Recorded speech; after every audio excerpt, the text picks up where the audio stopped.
My dear friends, I want to welcome you in our studio in Balkan Sunrise here in Tirana in Albania, and in the same time I'm so glad to have someone which is not in a virtual way, even that we have seen him in so many social media platforms, but today he is here with us and his name is Grant Cleve. Welcome in our studio, Grant. Thank you so much for accepting our invitation. We are so blessed to have you here with us. Oh man, I'm blessed to be together chatting with you. You are American, right? I am an American. But some years... By blood. Maybe a little more than that. But some years ago, you have done a decision, and that was to come to visit Albania. I did. June 1991, so 35 years ago.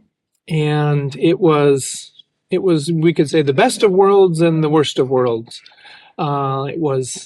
It was poor. It was by far the poorest country in Europe, and roads were limited, numbers of cars was limited, but the people were extremely friendly. Even the hospitality that we already experienced from Albanians, it was even more strong, and people would sacrifice anything for you, and maybe more importantly, sacrifice time. We would just stroll back and forth on the boulevards. It was a great way to make friends, and I still am good friends with the friends I made in 1991. So in 1991, people were more poor, but they have more time. They have more hospitality, and probably they were more friendly. And more thin, but that more was... thin. What brought you here? Well, I came, I could answer it from two directions. Yes. One, I could just say it was a time in history when the Berlin Wall had fallen, the world was changing, and during my university program, people said, hey, this is the time that the world is changing in front of our eyes, and you have a chance to make a difference. So I was ready for an adventure, you could say. And, people use this phrase. They said, you could always go back to your careers, but you can't go back to a chance to help build a nation from scratch. So, that's... there's a side to that that's 100% true, and at the same time, there's another side that's 100% true, is that God asked me to go. I really felt in my growing relationship as a new Christian believer that God was challenging me to play a role somewhere in post-communist Eastern Europe. I was super driven to be a businessman, a real estate developer, went to the best school in America to prepare for it. Same school as Elon Musk and Donald Trump and a bunch of these others who finishing at the same time. And I said, we were really motivated by business, and I saw my values changed, and at the same time, the world changed underneath my feet. And I was encouraged, I think, in my relationship with God to go make myself available to help this part of the world. So that was a general Eastern, and I could just have easily have landed in your country of Romania, but I got placed here in Albania. I didn't know why I was coming to Albania, but here I was, and it went so well that I stayed. This is bringing to us a very important principle, which is go not where the opportunities are big, not where the world is really open for you, but sometimes go in places that you can bring a change, and go in places where God is leading you to go. Yep. 2026. We are here in Albania after so many years. If you will emphasize to us few changes, economical, culturally, how you see it now? Well, it's, in some ways, Albania is moving quickly towards Europe. You can have great food, you can have, increasingly professional infrastructure, you have training for the best jobs, you have nice studios like this. So it can feel just the same as being in other parts of Europe. But Albania is an interesting mix. It's kept that hospitality side. It's kept that hot-blooded Mediterranean side of a little warm relationally, also warm with, anger and frustration and love and all of it together. So, but if you could compare that, like, say, to Spain or Portugal or southern Italy or something in that Mediterranean feistiness, but charm and love and great food. But Albania's got a little bit of maybe a Dubai edge to it or something, of really innovative, forward-looking, interesting architecture. Someone used this phrase. I was visiting another country, and this guy said, isn't it fun to live in a place where the future looks bigger than the past? Okay. And I liked that phrase. I was like, oh, that's why I like Albania. That's why I like visiting Saudi Arabia these days, or Dubai, or some other parts of the world, even parts of Africa. That there's just a lot of sense that tomorrow's going to be better, and I get to participate in building a new tomorrow for myself. As sort of an entrepreneur, geopolitically, economically, they're saying tomorrow looks different and you still feel that in Albania, which is weird because there are some Albanians emigrating, moving to other countries, but at heart, the Albanians are saying, those that are staying are believing for something to be different ahead in front of them. I love this statement, to be in a country where the future looks brighter than the past. Yeah. This is Good something that we should memorize, and we should just every day thinking as all about our future and as well about the future of the nation and how we can add in this community in order to make a better future. And the opposite is one of the reasons that it gets frustrating going to some other parts of Europe where the conditions are a little better, but there's also a sense of I need to protect yesterday from the risks of tomorrow. Okay. So, and it sort of takes the energy, the balloon, goes down. It's hard to be an entrepreneur in a place like that. You mentioned a very key word. Now it's entrepreneur. Yeah. We like to hear a bit about your activity, and as I have seen your LinkedIn profile, you have done so many things, and there are so many young Albanian students who dream to be an entrepreneur. What are you doing in this matter? Well, you're right. You zeroed in on that word. That is my word. I'm, they say in Silicon Valley, a 0 to 1, like the beginning, getting something going, new ideas, new possibilities all the time. And so that same way, tomorrow is brighter than the past. Mm-hmm. You can also have an idea that a market is not fixed, that the world, the exchanging of business things doesn't have to be the same tomorrow as it is today. So entrepreneurs are ones who look in at that and kind of find a new way to create a new market and wedge in and create market share and change the way a market is. And that's exciting to me. That's how I'm wired, but it's also fun to hang around with people who think that way too. Even as we were discussing what's the studio film situation, media in Albania, and kind of finding ways to navigate through and make a dent. But all that, when you talked about my LinkedIn profile, if you read it, it can look like a good list of activities. But what's most interesting now is that I realize I like starting businesses, but I'm not that good at it, which will sound strange because I'm a famous international entrepreneur. But actually what I'm famous for now is finding out that other people are better than me and I can join each of their journeys. They're the ones that are entrusted by God with an idea and with the courage to go try it in the market, and I get to walk on a journey with them. Some of that is some finances, some of that is coaching, some of that is letting go and letting them fail sometimes, but together I'm a part of many journeys, which I think is more fruitful for me too. I enjoy that more, and I'm probably having more financial success by having a small piece in other people's stories who are better than me.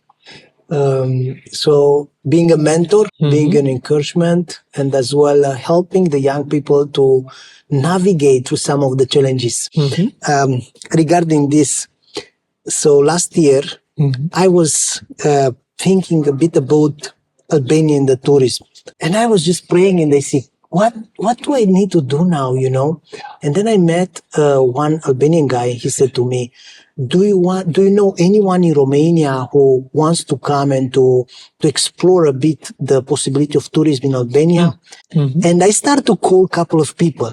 And one of them, he was a businessman from Greece who already has done a lot of touristic business from Romania to Greece. Okay. You know what he said to me? I'm just preparing in a couple of days to come to Albania. How did you call me? Did someone tell you? Oh, I say, interesting. no. I say, no one told me this. He said, well, how did you call me right now? Few days later, he ended up in Albania. He met this Albanian guy. I was encouraging him, to try to bring, it was a political situation in Romania, very tough. Yesterday, he called me, 100 clients this summer. Nice. And he asked me what we're going to do with them. I say, I don't know, but I give you We'll figure it out. First phase is get them here. Yeah. Yes. Nice. They already book it. Nice. So many Romanians. They book like Samil. They book it like direct charter. It was amazing. Yeah. In 1 year, this man, what he have done. So I would just recommend some people to help him out. And so sometimes ideas, they are very expensive. It's a good way to put it. Intellectual property, it's very expensive. Yeah. If you like to share with us a bit about the impact of the American chambers here in Albania, because we know you are the president of this big network, right? Thank you for asking. That's sort of at the top of my LinkedIn profile now, is that role with the American Chamber. And, I've always been what's a phrase we use? An ecosystem builder. I love this sort of like build the whole, or we have an expression in English where the rising tide out of the sea, when the tide rises, all the boats lift together with it. So I like to be involved in things that lift the tide for others. So rather than just promote a given business, we create a context where businesses are more likely to thrive. And there's different forms of these kinds of rooms, or they call it a chamber. Sometimes they're particular themes, tourism chamber or a medical chamber, or in this case, it's a geographic, and we're focused on the name of the American side. And in some parts of the world, the American contribution to the economy is maybe bigger than any other country. America is not the biggest investor in Albania, interestingly. We have more from Holland, more from Turkey, more from Greece, more from Italy for sure. So America, even though it's number one economy globally, is number 11 in Albania. But we have a lot of geopolitical influence. We've had bursts where we go high. And also just the Albanians are very pro-American. So rather than just say, let's wait until more American, there's more McDonald's instead of Opa, Souvlaki or something here. I don't think that's really the case. We're not all there about promoting American businesses, but hopefully there's something about some of this innovation and entrepreneurship and success and quality in certain sectors that come from America. And that spirit can come and influence what happens in Albania. And I think that's probably one of the reasons the Albanians are very pro-American, is that they feel some of that same sense of how Americans spent a lot of their history being those people who thought the future looked bigger than the past.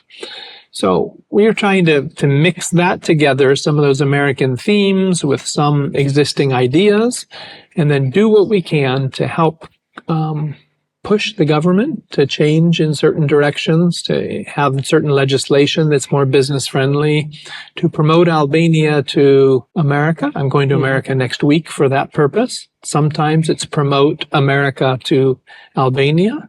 And sometimes we're just a good group of business people together setting another standard. So we have good training seminars, good conferences where we bring together interesting speakers and ideas. And I think we have 25% of the Albanian economy are members of our chamber, some really great stars, and we have a very well organized program. So in the end, we're probably the most influential business entity in the country of Albania. And for me, it's a pleasure that those members voted for me to be the chairman and sort of set the agenda for the group. But it's a great group of people. Your network is your net worth.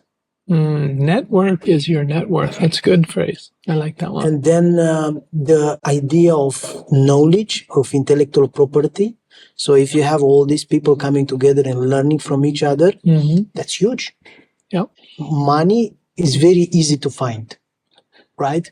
But knowledge, friendship, honesty, integrity Yeah. is not everywhere. How is the life as being an expat? So I stayed with an Albanian family in 1991 and 92, and they eventually moved to America, but they were just back visiting, and they kind of said the same thing, like, how did you continue to endure this? And I challenged them that they maybe had forgotten or had missed some of the charms of Albania. Sometimes you get so caught up in the traffic or caught up in corruption or caught up in, false competition or something, and you forget, what a delightful place this is. Great weather, friendly people, lots of language skills, sunny and green at the same time, sea and also mountains. Like it really is a very unique place in the world. So I think one is we just try to remember that. Number two is my wife and I make time to go out and we walk a lot in the city and really engage, meet new people, meet old friends. We try to keep that the Albanian concept of a shëtitje, we keep that alive. But number three, we have the privilege of getting out sometimes too. Yes. Sometimes absence makes the heart grow fonder. We have an expression, and yeah, we've had seasons where we haven't lived here and we missed it a lot. We have seasons where we're here, like my son and his wife just gave birth to our first grandchild. So we're spending a little bit more time in America visiting the grandchild, which is special. We're also, after we're there a few days, we're like, I kind of miss Tirana. So, I think we are genuinely having more fun here than anywhere else in the world. And somehow we're able to keep a taste of that and not be frustrated. And I think as well, because of the investment that you have done in the country, you feel your heart is somehow connected here. God has a purpose for you here. For sure. If I look back to that sense, I say I kind of got here by accident, but I think it was God doing it. And especially when there were challenges at the beginning, but yeah, now I look back and say I'm the biggest cheerleader or fan of this country. Well, where did that come from? It wasn't just because it was great. It was a thing that God sort of planted in there. Now, when we arrived here in Albania, I was just looking to what's happening here, and I was so frustrated at the beginning. And I said to my wife, I don't know, this country is so tough, it's so interesting. And then God spoke to me one time, if you bless the land will be a blessing to you. If you bless the land, And I start to bless the land, and the land start to be a blessing to me. That's that fun or interesting story in the Old Testament when the Jews said, oh my gosh, I've been captured in Babylon for 70 years. Is it time to go? I'm tired. It's been enough. We've learned our lessons. We're ready to go somewhere else. And God said, no. Plant the plants, and if it goes well for Babylon, it'll go well for you. It's just a real change of mentality. So yeah, that's a good example.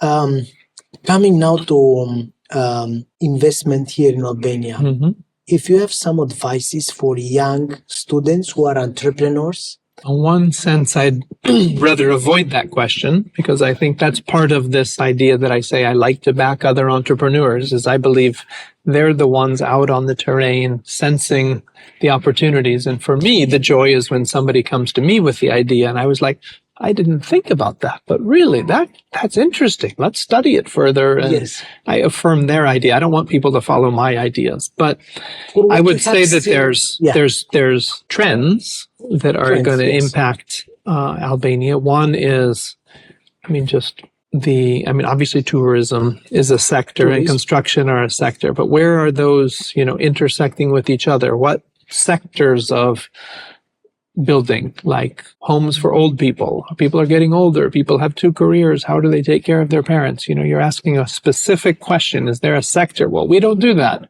Well, maybe we don't do that yet. What's a format that would take care of our parents in a way that had dignity, but was also gave us some more freedom?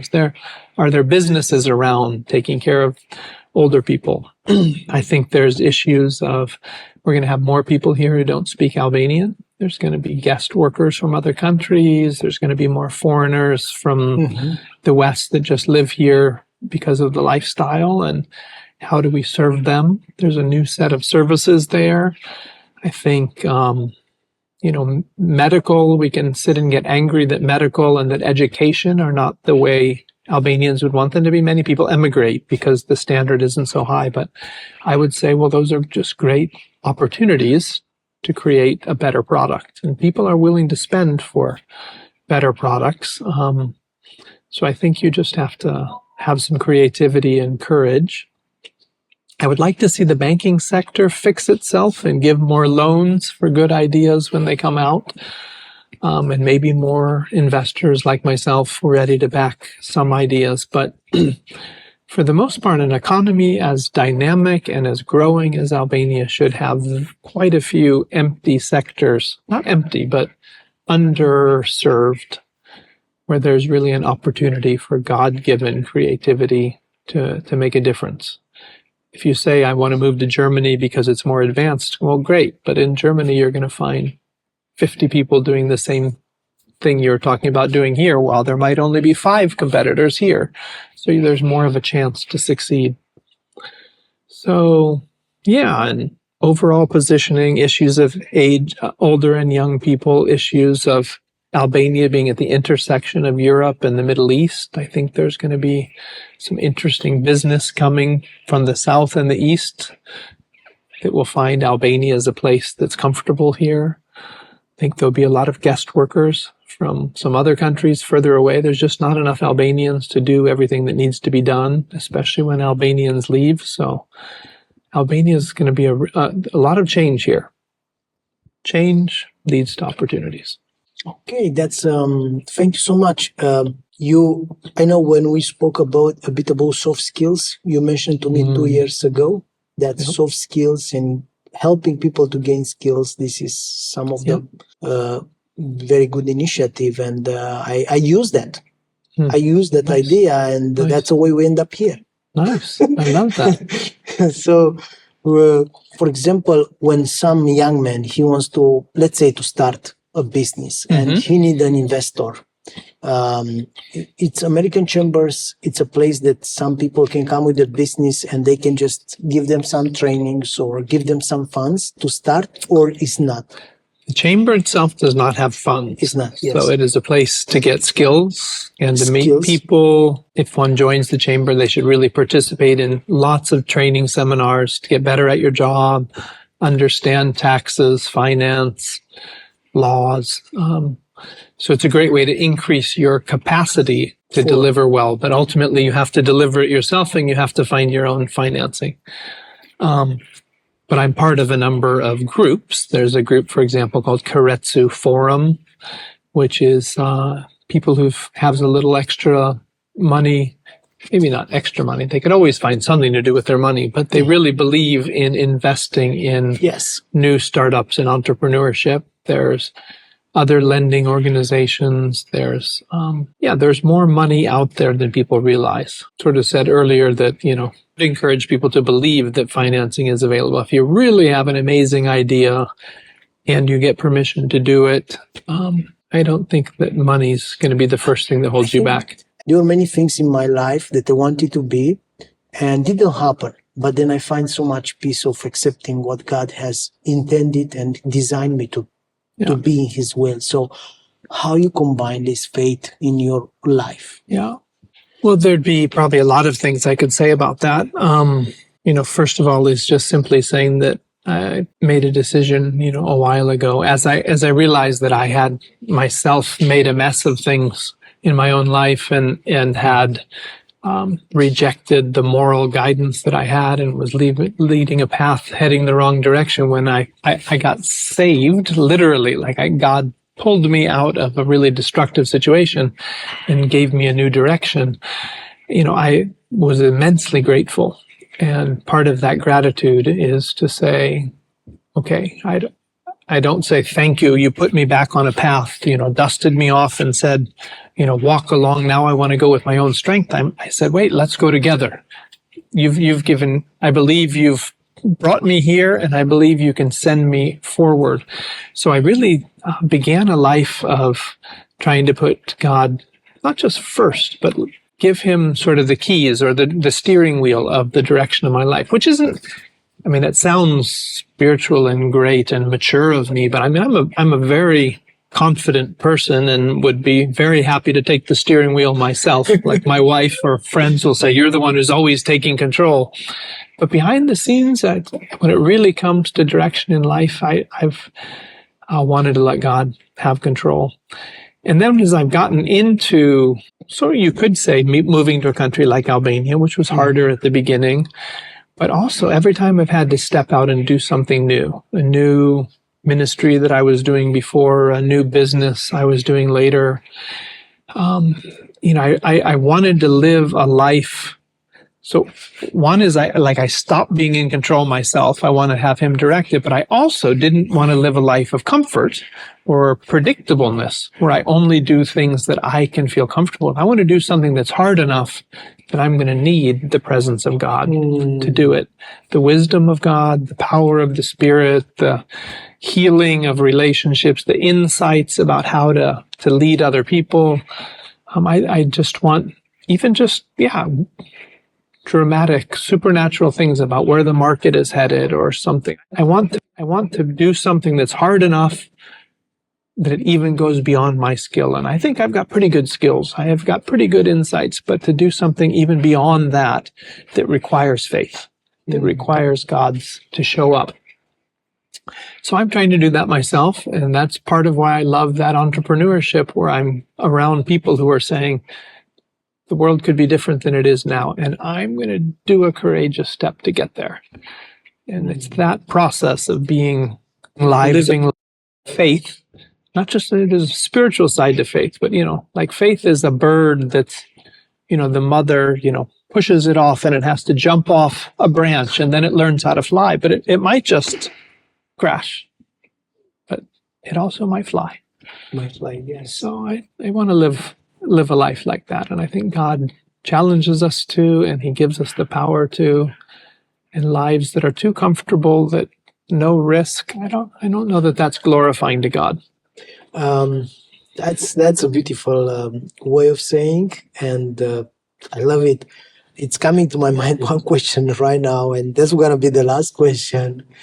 The biggest crisis that you face in your life, if you had any economical or life crisis, and how you deal through that?